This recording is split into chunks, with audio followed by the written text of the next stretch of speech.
Atos 2, 42 a 47 diz assim: E eles perseveravam no ensino dos apóstolos e na comunhão, no partir do pão e nas orações. Em cada um havia temor, e muitos sinais e feitos extraordinários eram realizados pelos apóstolos. Todos que criam estavam unidos e tinham tudo em comum. Vendiam suas propriedades e bens e os repartiam com todos, segundo a necessidade de cada um. E perseverando de comum acordo todos os dias no templo, e partindo o pão em casa, comiam com alegria e simplicidade de coração, louvando a Deus e contando com o favor de todo o povo. E o Senhor lhes acrescentava a cada dia os que iam sendo salvos. Amém? Vamos orar ao Senhor. Pai, obrigado por estarmos aqui na Tua casa nesta manhã, cultuando, adorando e bendizendo o nome santo do Senhor Jesus. Obrigado por essa palavra que está lida e pedimos que o Espírito Santo possa aplicá-la em nossos corações, no nome de Jesus. Amém. Amados irmãos, nesse culto clássico nós queremos pensar em um princípio que sempre foi muito clássico na vida da igreja. Um princípio que a igreja sempre viveu desde o seu início, desde o momento em que ela começou a expandir aqui nessa terra. Esse princípio é um princípio que a igreja, por gerações de gerações, séculos e séculos, ela tem permanecido nisso. E nós não podemos perder de vista nisso. Nós não podemos permitir com que aquilo que sempre foi algo tão presente, tão marcante e tão edificante, que tanta diferença fez na igreja do Senhor Jesus e na sociedade onde ela se encontrava inserida, se perca por esquecimento. Nessa manhã nós vamos relembrar esse princípio. É um princípio que na visão de igreja multiplicadora é chamado de compaixão e graça. É o quinto princípio. Os irmãos que estiveram aqui no mês de janeiro, durante as férias do pastor, os irmãos ouviram alguns desses princípios. Os irmãos ouviram falar do princípio da oração. Os irmãos ouviram falar do princípio da evangelização discipuladora. Os irmãos ouviram falar do princípio da plantação de igreja. Os irmãos ouviram falar do princípio da formação de líderes. Só que ficou faltando ainda um princípio, que é o da compaixão e graça. E nessa manhã Deus quer nos trazer a entender, a pensar, a observar neste princípio, um princípio que nós temos e precisamos continuar vivendo esse princípio, porque nós como batistas sempre vivemos isso. Quem é batista aqui há muito tempo? Glória a Deus por isso. Vou fazer uma outra pergunta aqui. Aqui nessa igreja, na Pibilá, tinha o Ministério da Beneficência? Minha irmã? Só lembra do Ministério da Beneficência, minha irmã? Aqui que já está com alguns km rodados já. Ministério da Beneficência. Tinha caixinha da Beneficência, irmãos. Os jovens nem sabem o que é isso. Era uma caixinha, irmãos. Se alguém fazia, enfeitava aquela caixinha, colorido. Você ia nas igrejas batistas, sempre tinha uma caixinha daquela. E é onde os pais geralmente davam moedinha para os filhos, e todo domingo eles iam com aquela moedinha e colocavam na caixinha da Beneficência. E aquela caixinha, irmãos, era uma caixinha específica para trabalhar a ação social, trabalhar a parte de cuidado com o próximo, com os necessitados, com aqueles que faziam parte da sua igreja e também da sua comunidade local. É por isso que nessa manhã nós queremos trazer para os irmãos o resgate ou o entendimento de que esse princípio ele não pode deixar de existir. Lembrar que isso sempre foi algo, às vezes as nomenclaturas vão mudando, mas nós não podemos perder o princípio, porque a demonstração do amor na prática sempre foi uma marca da igreja de Jesus desde o seu início. Aqui o texto que nós lemos, que mostra a igreja primitiva, fala para nós que eles perseveravam em algumas questões, no ensino, na comunhão, no partir do pão, nas orações. Mas nós vamos continuar caminhando, vamos ver que eles estavam unidos, tinham tudo em comum, vendiam suas propriedades, repartiam com todos, segundo a necessidade de cada um. Eles comiam com alegria e simplicidade no coração. A igreja, ela observava e entendia a necessidade e trabalhava para cuidar uns dos outros. A demonstração do amor na prática sempre foi uma marca da igreja de Jesus desde o seu início. Jesus, ele sentia compaixão, Jesus se compadecia, mas Jesus, ele também agia. Jesus, ele se compadecia, mas ele também agia. Tiago vai dizer que a nossa fé, ela precisa ser evidenciada através das nossas obras. Sabemos claramente que não somos salvos pelas obras, nós somos salvos pela fé.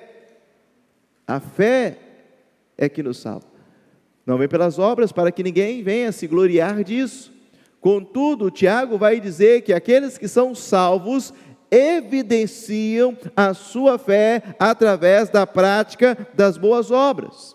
Quando nós olhamos também para o livro de Tito, e espero muito em breve trazer uma exposição, uma série de exposição no livro de Tito aqui para a igreja, vai nos mostrar que um dos objetivos do Evangelho, é transformar a vida das pessoas de tal maneira que ela venha a ser demonstrado na prática para com o seu próximo. O livro de Tito traz isso para nós. Aí, as igrejas do primeiro século se tornaram relevantes na sua comunidade, através das suas ações de compaixão e graça. Além de orar e testemunhar de Jesus às pessoas, aquelas igrejas, elas tinham um coração compassivo e buscavam atender às necessidades espirituais, físicas e emocionais das pessoas à sua volta. As igrejas, elas não se fechavam dentro de si, elas não olhavam apenas para dentro de si mesmas, mas elas eram percebidas pela comunidade, elas chamavam a atenção da comunidade pela forma como que elas influenciavam por meio das suas ações. Amados irmãos, primeira igreja batista em Laranjeiras, também em nossos dias, o amor entre os irmãos da igreja deve ser tão evidente, que venha se manifestar através do zelo e cuidado mútuo, de maneira que seja percebido pelos de fora, que também desejarão fazer parte da mesma família. João capítulo 13, versículo 35, Jesus vai dizer algo lindo para nós, e você sabe esse versículo, quando ele diz assim: nisto todos saberão que sois meus discípulos, se vos amardes uns aos outros. Como as pessoas vão saber e conhecer que vocês são meus discípulos? Se vocês se amardes uns aos outros. E às vezes a gente pensa e coloca na mente que as pessoas conhecer a gente vai ser, ou conhecer Jesus Cristo vai ser através unicamente de entregar um folheto, de fazer um estudo bíblico, e isso, de uma pregação na praça e outra coisa mais. Tudo isso também são formas que podemos utilizar, mas Jesus está dizendo que a prática, ela demonstra e evidencia de uma forma ainda muito mais poderosa.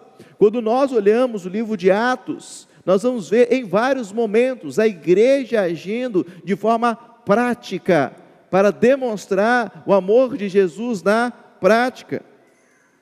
Atos capítulo 6, o que diz lá? Atos 6 fala sobre o quê? Capítulo de Atos 6.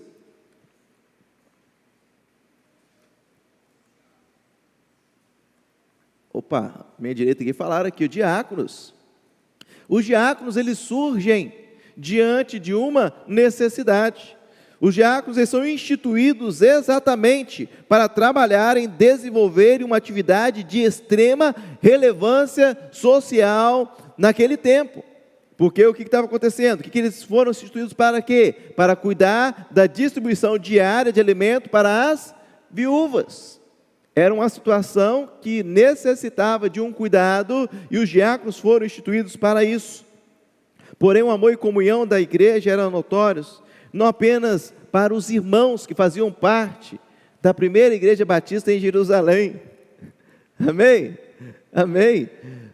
Para os irmãos que faziam parte daquela igreja, não apenas para eles, mas quando nós olhamos, a comunidade à volta percebia que aquela igreja, ela estava unida em um só coração, em um só propósito, entendia a necessidade daqueles que estavam à volta, então ela causava impacto, e esse impacto resultava na multiplicação dos discípulos do Senhor Jesus.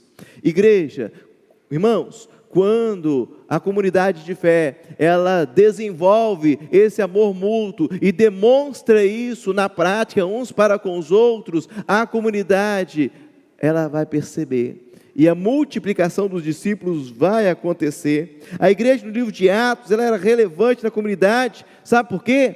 Porque os seus membros eram relevantes, os membros daquela igreja eram relevantes. Atos capítulo 9, 36 a 39, vai mostrar para nós uma discípula, Tabita, que traduzido chamava Dorcas, e aquela irmã, ela ficou conhecida por muitas boas obras e por dar esmolas, e depois você vai conferir lá, a diferença que aquela mulher fez.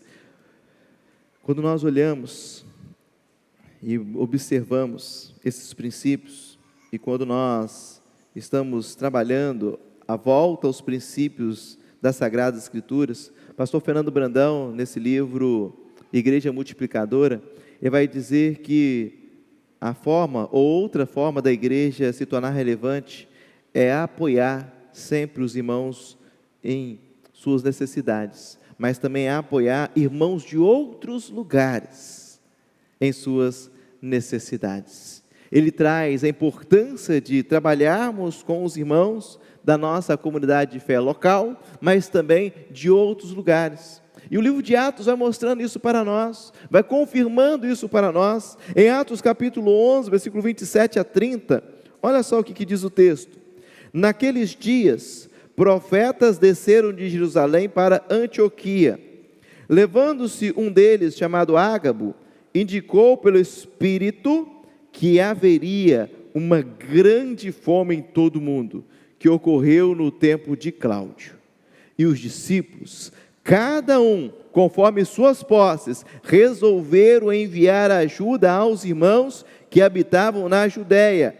E assim fizeram, enviando aos presbíteros pelas mãos de Barnabé e de Saulo.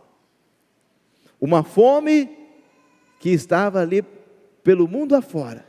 A igreja entende a necessidade de fazer parte, de colaborar para abençoar até mesmo aqueles que não estavam unicamente presentes ali naquela comunidade, mas que ela tinha a responsabilidade de abençoar outros que estavam além das quatro paredes, vamos assim dizer. A igreja se torna relevante quando demonstra esse cuidado e zelo pelos de perto e os de longe. Às vezes a gente foca e fala, não, mas a gente tem que olhar para os nossos, tem que fazer isso. E sim, começa tudo aqui, mas nós não podemos fechar unicamente para aqui. Precisamos entender que a igreja, ela tem que olhar para os de fora. E eu louvo ao Senhor, porque o Senhor tem nos dado esse sentimento, e nós vamos continuar ampliando ele ainda mais. Quando nós olhamos e observamos situações como aquelas que aconteceu em Mimoso do Sul, quando o povo se uniu para abençoar aquela comunidade, quando nós olhamos para aquela tragédia das enchentes no Rio Grande do Sul, onde as igrejas se mobilizaram, e louvado seja o Senhor, porque nós montamos uma força-tarefa aqui, em 15 dias nós ficamos trabalhando aqui, manhã, tarde e noite. Muitos irmãos que estão aqui, que eu estou vendo o rosto de alguns aqui, trabalharam aqui, faziam escalas, saíam depois das 10 horas da noite, começava 8 horas da manhã aqui, era um movimento muito lindo aqui, para enviar. Naquele tempo foram 2 carretas que foram enviadas, o pessoal da Cristolândia vinha para cá, passava o dia inteiro, comprava marmita para poder eles trabalharem aqui junto com a gente, um movimento lindo para a glória do Senhor Jesus. Mas por que isso? Porque a igreja, ela precisa entender que ela tem que demonstrar esse cuidado para os de perto e também para os de longe. Atos 20, 35 nos mostra: em tudo vos dei o exemplo de que deveis trabalhar assim, a fim de socorrerdes os doentes, recordando as palavras do próprio Senhor Jesus: dar é mais bem-aventurado do que receber.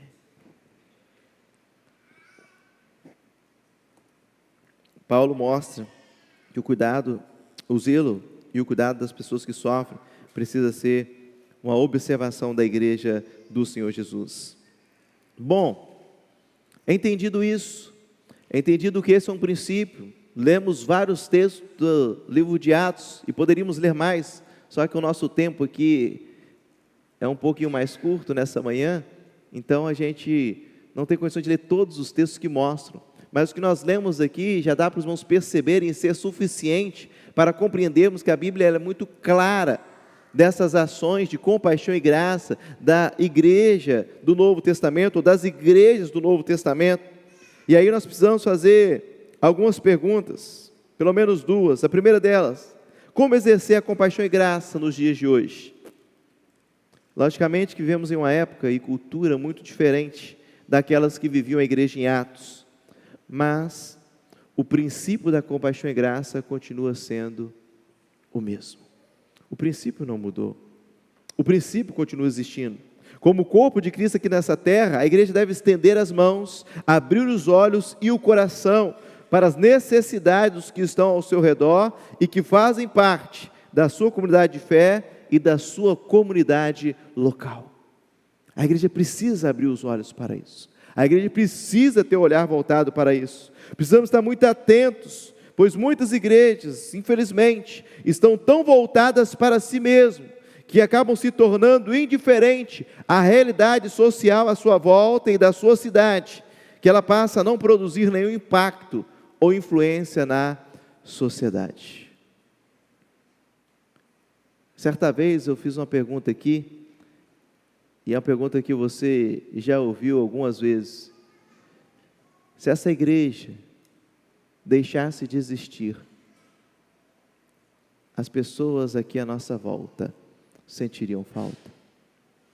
Imaginemos que hoje estamos aqui celebrando e tudo mais, hoje o movimento é menor, amanhã segunda-feira começa o movimento, e aí tudo isso aqui deixasse de existir, e aí a partir de então, sei lá, viraria um shopping aqui, um centro comercial, outra coisa a mais. Será que as pessoas iriam sentir falta? Será que as pessoas iriam olhar e falar assim: poxa vida, essa igreja fazia tanta diferença em nossa cidade, por que uma igreja dessa foi fechar? Por que deixou de existir aqui? Por que ela não mais está aqui? Será que as pessoas sentiriam isso? Será que a cidade da Serra iria sentir falta da primeira igreja batista em Laranjeiras? Ou, não, assim mesmo, igreja abre, igreja fecha, tem tantas igrejas por aí fora mesmo, não está essa aí, nós vamos para outra ali, estava aí também, não fazia muita diferença mesmo, era só um grupo de gente que tinha dinheiro, que juntava lá para poder se reunir mesmo, né, e tal. Hein? Como que é? Como que seria? Eu estou fazendo isso aqui, irmãos, porque é uma provocação mesmo, porque nós precisamos ser provocados nesse sentido. É quando nós somos provocados, é que nós vamos ser mudados. Aquilo que não nos confronta, não traz mudança. Então é importante nós pensarmos nisso. Mas como então, pastor, ser uma igreja relevante na comunidade? Esta é a pergunta-chave, que quando respondida com muita sinceridade no coração e amor cristão, fará toda a diferença na vida da igreja. Sabe por que isso é fundamental? Porque a igreja ela não pode se deter apenas em programações voltadas para o seu próprio bem-estar, mas ela deve estar atenta às pessoas de fora, exercendo influência no mundo ao seu redor. Sabe, um grande problema que acontece conosco como igreja, é que a gente faz programação pensando na gente. Esse é o grande problema da igreja. A gente faz programação pensando na gente, naquilo que eu gosto, naquilo que eu acho que é legal, naquilo que eu acho que é bacana, naquilo que vai agradar os meus ouvidos, naquilo que vai agradar a minha visão. Porque eu não gosto muito bem disso, não gosto muito bem daquilo, e não sei o que lá mais. E aqui, irmãos, permita-me tocar um pouquinho a mais na ferida aqui também. Porque eu não gosto desse banco, eu gostaria de cadeira. Eu não gosto de cadeira, eu queria, sei lá, outra coisa. Porque eu não gosto disso, não gosto daquilo. Eu não gosto do branco, não gosto do preto, não sei o que lá mais. Irmãos, é porque a gente está voltado para nós mesmos. Eu não gosto de guitarra, eu não gosto de bateria, eu não gosto, sei lá, de piano, não gosto do culto clássico, eu gosto daquela outra coisa. Irmãos, isso tudo é porque a gente está voltado para nós mesmos. A gente quer agradar a nós mesmos, os nossos gostos, as nossas vontades. Quando, na verdade, a igreja, ela tem que pensar como alcançar os de fora. E aqui nós não estamos, meus irmãos, de maneira alguma, querendo mundanizar. Nós não estamos dizendo que nós não podemos ter os nossos gostos, as nossas preferências. Não estou dizendo isso. O grande problema que nós estamos fazendo aqui é que, às vezes, as nossas programações são voltadas para agradar o nosso próprio bem-estar, a nossa própria vontade, o nosso próprio desejo. E por causa disso, nós acabamos nos esquecendo que a igreja está aqui para influenciar os de fora. Irmãos, às vezes tem coisa que eu não vou gostar mesmo. Às vezes tem coisa que eu não vou gostar. Eu mesmo tenho muita coisa que eu não gosto. Se fosse para eu fazer da minha vontade, do meu gosto, do meu jeito, eu faria totalmente diferente, irmãos. Mas como eu penso e quero pensar muito além do meu gosto e da minha vontade, eu quero pensar no reino do Senhor Jesus, eu quero pensar em alcançar corações e vidas, o meu gosto fica de lado, a minha vontade, a minha preferência fica de lado. E às vezes nós nos perdemos tanto nisso, irmãos. A gente se perde, e a maioria das confusões e dos problemas é trazidos exatamente por causa dos nossos gostos e vontades pessoais, e eu querer impor esse gosto e vontade como se fosse a regra máxima a ser seguida. O olhar para os de fora vai nos levar a pensar diferente e mudar até mesmo a nossa forma de olhar para as nossas programações. Nós nos tornaremos relevantes quando nós olharmos com compaixão e graça em todos os sentidos da igreja do Senhor Jesus. E nós precisamos olhar para os perdidos com o amor de Cristo Jesus. Irmãos, se Jesus estivesse hoje aqui, como Ele veio naquele tempo, para poder viver no nosso meio como um ser humano. E eu estou deixando claro aqui porque Ele está presente aqui, vocês entenderam, né? Então tá bom. Porque às vezes o óbvio tem que dizer que senão depois, pastor, o senhor falou que Jesus não está presente aqui, né? É lógico que está presente aqui, irmão, mas às vezes o óbvio tem que ser dito para poder evitar alguma coisa aí que interprete diferente, né? Mas se Ele viesse daquela forma, como Ele veio, estivesse no nosso meio, irmãos, será que muitas coisas continuariam a acontecer da maneira como elas acontecem? Será que nós agiríamos da mesma maneira como nós agimos? E aí vamos pensar agora na compaixão e graça? Vamos pensar como isso pode ser feito na prática, já que nós fizemos essas duas perguntas? Porque algumas atitudes são de suma importância, nós desejamos ser uma igreja relevante, agora trazendo bem prático para nós, na cidade da Serra. E aqui eu vou trazer pelo menos 5 aqui, pontos importantes. Primeiro, se interessar pela nossa cidade. A igreja, ela é composta por pessoas da nossa cidade, da nossa comunidade. Não é verdade? Não é verdade? Ou não é? Hein? Logicamente vai ter um ou outro aí da Serra, de Vitória, de Cariacica, de Vila Velha, é natural ter um ou outro, mas a ampla maioria é composta de pessoas da nossa cidade. A igreja, então, precisa se identificar com a comunidade, conhecer a sua realidade. A igreja precisa conhecer a sua cidade. Onde estão os bairros mais nobres? Onde estão aqueles que precisam, os mais carentes? Onde estão aqueles que precisam de mais ajudas? Quais são os maiores desafios dessa cidade? A igreja precisa conhecer isso. E quando a gente traz alguns dados aqui, como o pastor Carlos trouxe, quando eu trouxe tempos atrás aqui para os irmãos, mostrando que nós temos mais de 150 bairros, mostrando os gráficos de crescimento, os bairros que mais cresceram, mais populosos, é porque a gente precisa conhecer a realidade local, se nós desejamos ser relevante para essa cidade. Segundo, precisamos interceder pela nossa cidade. Como resultado do conhecimento e interesse pela comunidade, surgirá o desejo de orar por ela, por seus conflitos, carências, desafios e oportunidades. Muitas vezes, a igreja está tão fechada em si mesma, no que diz respeito à oração, que os motivos de oração se limitam unicamente aos interesses pessoais de seus membros e não alcançam as necessidades da sua cidade. Já parou para observar isso? Às vezes a gente vem para os nossos cultos de oração, mais de 90% dos pedidos de oração é voltado para nós mesmos, só para nós mesmos. Quantas e quantas vezes, e aqui nós estamos fazendo uma crítica, é para nós mesmos, tá? Eu me incluo no meio disso aí, irmãos. Quantas e quantas vezes, a gente no culto de oração, a gente para poder orar pela nossa cidade de fato, clamar a Deus pelo fechamento dos prostíbulos, né, pastor Tiago?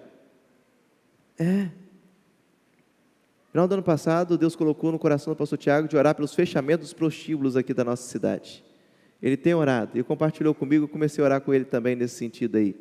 Ele começou a orar, irmãos, e Deus está movendo, Deus está movendo.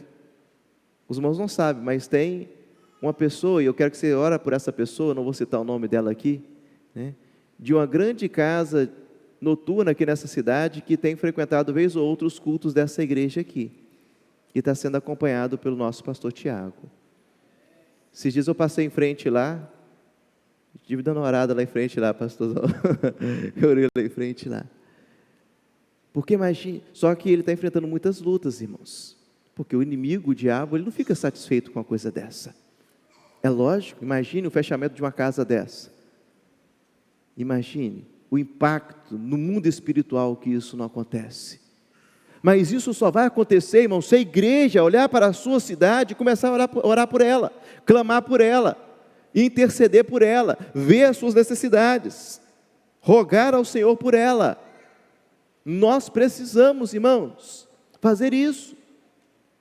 Olhar dados como aqueles e começar a passar em frente os postos de gasolina e começar a orar ao Senhor para que ele não seja um local de tráfico de criança, de abuso infantil. Não é ficar apenas, irmãos, na teoria. É na hora que você estiver passando pela rua fora, na hora que você estiver andando pela BR, encostar em um desses postos ali naquele local de estacionamento, ore por aquele lugar, clame a Deus. Peça ao Senhor para que possa abençoar cada caminhão que encostar ali, que Deus possa retirar dali toda a ação do mal que acontece naquele lugar. E não estou dizendo que todos os postos de gasolina acontece isso, irmãos. Nós estamos dizendo de alguns dados que acontece e onde muitas vezes isso acontece. Terceiro, demonstre compaixão pela sua cidade. A igreja de Cristo precisa sensibilizar-se com a situação das pessoas à sua volta. Precisa chorar mais, sentir mais, envolver-se mais. Uma igreja que não sente compaixão pelo povo, pouco poderá fazer em seu favor. Uma igreja que não sente compaixão do povo, pouco poderá fazer em seu favor. Irmãos, o meu coração tem se movido cada vez mais por essa cidade, porque desde quando eu vim para cá, eu falei assim, eu quero colocar o meu coração nessa cidade. E eu vim e coloquei meu coração aqui, irmãos, o meu coração está aqui. Eu estou nessa cidade, eu amo essa cidade. Já tenho um endereço, já tenho tudo aqui nessa cidade. Já sou cidadão serrano aí, com certeza. Já até voto aqui no município. Na eleição passada eu já transferi meu título, sou eleitor dessa cidade também. Porque eu vim e trouxe meu coração para cá, eu não trouxe só apenas uma mudança, meu coração veio para cá também. Para poder amar essa cidade, para poder viver, pastorear essa cidade, demonstrar compaixão e graça por este lugar. Envolva-se com a sua cidade. Quarto, o primeiro e mais valioso recurso para que a igreja se torne relevante é a atuação dos seus próprios membros no dia a dia da sua comunidade. no dia a dia da sua comunidade, envolver-se com a sua comunidade. É a primeira aula, pastor Rogério. Antes das crianças entrarem lá para a escola, estamos lá orando com elas, encher o coração delas com o amor de Jesus, para poder elas entrar para dentro da escola. É o poder envolver-se com a sua rua, com o seu bairro, com as necessidades que lá tem, e você se posicionar como servo do Senhor Jesus, para fazer diferença lá. É assim que funciona. Nós precisamos envolver com a nossa cidade. E o quinto e último, desenvolver projetos e iniciativas de impacto na cidade. Nós precisamos pensar nisso, precisamos caminhar nesses pontos. A igreja precisa ser contagiante, conhecida e respeitada pela comunidade onde ela está inserida. Nós precisamos ser relevantes para a glória do Senhor Jesus. Compaixão e graça, o quinto princípio de igreja multiplicadora. Princípio este que sempre fez parte da igreja do Senhor Jesus. É um clássico, que desde o início ela fez parte da igreja, e nós não podemos jamais negligenciar como uma ferramenta estratégica e fundamental da demonstração do amor de Jesus na prática. Que o Espírito Santo de Deus nos ajude e nos dê as estratégias necessárias para, como Pibilá, exercermos e desenvolvermos a cada dia mais a compaixão e graça no seio dessa igreja e sermos relevantes em nossa cidade para a glória do nome do Senhor Jesus. Amém? E que o Espírito Santo do Senhor possa assim nos mover para viver isso que Ele espera de nós. Amém? Vamos orar? Vamos falar com o nosso Deus. E nessa oração nós vamos estar colocando diante do Senhor os nossos irmãos que hoje estão ali em Jardim da Serra, servindo ao Senhor aquela comunidade local. Iniciamos hoje esse trabalho, e eu quero convocar você para separar algum momento no dia de hoje, para poder estar orando por esses nossos irmãos que ali estão. Nosso seminarista Fabrício está lá também, eles já estão ali nesse culto de manhã, 3 horas da tarde, eles vão estar lá no batalhão, junto com a polícia militar, com a comunidade local, vai ter momento de estudo ali também da palavra, então que Deus possa impactar aquela comunidade, através da nossa igreja que está lá presente no dia de hoje, em nome de Jesus, amém? Pai, obrigado Deus por estarmos aqui nesta manhã, louvado seja o nome do Senhor Jesus, obrigado por nos despertar, para poder, ó Deus, vivermos esse princípio tão importante na vida da tua igreja, que como dissemos nessa manhã é um clássico. A igreja do Senhor sempre olhou com compaixão e graça para com os da sua comunidade de fé e para com a sua comunidade local. E é por isso que ela sempre fez diferença ao longo dos séculos, ó Pai. E nós nessa manhã nós pedimos a Ti, ó Deus, não nos deixe esquecer e deixar de praticar isso que é tão importante, Pai, para demonstrarmos o amor de Jesus na prática. Nos dê as estratégias, ó Pai, coloque o nosso coração em nossa cidade, nos ajude a envolvermos com a nossa cidade, tire de nós, ó Pai, o desejo de querermos pensar programações, estrutura voltada para nós. Louvado seja o Senhor, Pai, nós já alcançamos e conhecemos o amor de Jesus, e obrigado porque nós somos salvos, e, ó Deus, temos a garantia da nossa vida eterna, Pai. Então, ó Deus, que os nossos gostos, as nossas vontades não venham a ser, ó Deus, uma pedra de tropeço, para que, ó Deus, venhamos a desenvolver estratégias para alcançar aqueles que ainda não conhecem ao Senhor Jesus. E que a compaixão e graça seja um princípio fundamental, desenvolvido e praticado por essa igreja, Pai. Ó Deus, abençoe os nossos irmãos que estão ali em Jardim da Serra.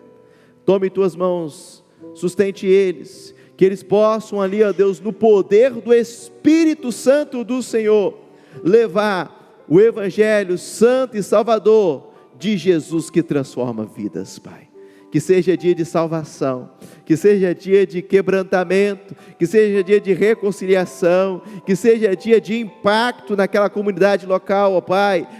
Repreenda todas as hostes espirituais do mundo da maldade, que possam neste momento estar se levantando, todo levante do inferno, Pai, caia por terra em nome de Jesus.